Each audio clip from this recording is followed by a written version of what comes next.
Now we know that plants need nutrients for the survival, for proper growth. So we classify nutrients, that is the energy giving substances, into two categories, that is the macronutrients and micro.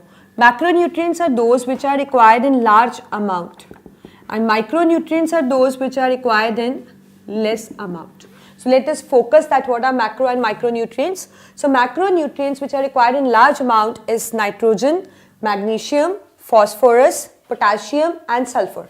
And taking into consideration the micronutrients, they are iron, manganese, zinc and copper. So these are required in less amount and these are required in large amount. Now what happened, we know that the nutrients the plant basically get from soil, air, water. So these are only the basic source for supplying the nutrients. But sometimes there is a deficiency of nutrient in a particular nutrient pool, that you can say that like we are growing a plant in a soil which is lacking in a specific nutrient, or the plant is not getting a proper nutrients in any case. So that due to it there occur a nutritional deficiency.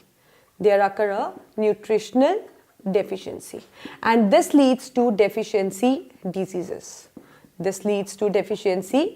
Like it happens in us also, like if we don't take a balanced diet, then there is probably a chance that we get a nutritional deficiency and accordingly we get a deficiency disease. We know that Kwashiorkor, marasmus, they are PEM, that is the protein energy malnutrition. So likewise we get many you can say nutritional deficiencies. So what are the deficiency diseases we are going to do is in plants that happen? Like in nitrogen, if there is deficiency of nitrogen, the leaves turn yellow and the growth actually gets stunted. That means a poor growth occur. And if there is a deficiency of potassium in plant, then there occur a weak stem, the leaf margin turns brown. And when there is a deficiency of phosphorus, again a stunted growth, leaves turn red purple. And with the lack of the calcium, again a stunted growth, deformed buds, that means buds are not fully formed, and no development of fruits. Along with the flowers also, there is no proper development. And if there is a deficiency of magnesium, that you must have noticed that there are certain leaves which develop yellow patches. So that is due to the deficiency of magnesium in them. And with the deficiency of sulfur, what happened? They have slow growth, the plants turn yellow and even the crop yield becomes very low. So these are actually the deficiency disorders which occur when there is a nutritional deficiency of any macro or the micronutrient. So these are the basic ones. So if you need to cover these deficiency disorders, so obviously we need to fulfill its nutritional requirement. And how we can do it? We can do it artificially, that is by supplying, you can say that by supplying the fertilizers. As you all know that fertilizers are the chemicals which are rich in the nutrients, and when you supply them externally, it is not produced in the plant or soil. You need to add them.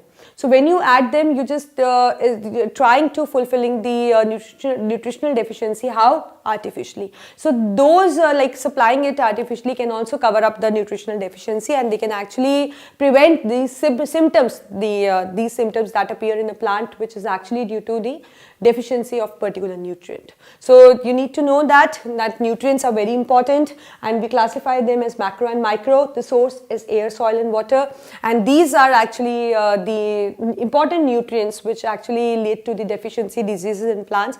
And as you can see that they are actually affecting the plant in a great manner. Like some nutrient is turning the leaf yellow, some is just lowering the growth, some is just again the leaves are turning from green to other color. So these all are what? These are all the symptoms. So this is what is the nutrients.